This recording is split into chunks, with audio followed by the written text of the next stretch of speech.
জয় শ্রীকৃষ্ণ। শ্রীমদ্ ভগবদ গীতা অধ্যায় 1 অর্জুন বিষাদ যোগ শ্লোক 45 यदि मां प्रतिकारं शस्त्रं शस्त्रपाणयः धार्तराष्ट्रा रणे हन्युस्तन्मे क्षमतरं भवेत्।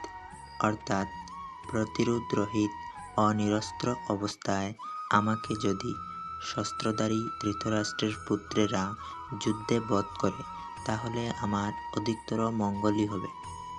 हिंदी में यदि मुझ शस्त्र रहित एवं सामना न करने वाले को शस्त्र हाथ में लिए हुए धृतराष्ट्र के पुत्र रण में मार डाले तो वह मारना भी मेरे लिए अधिक कल्याणकारक होगा।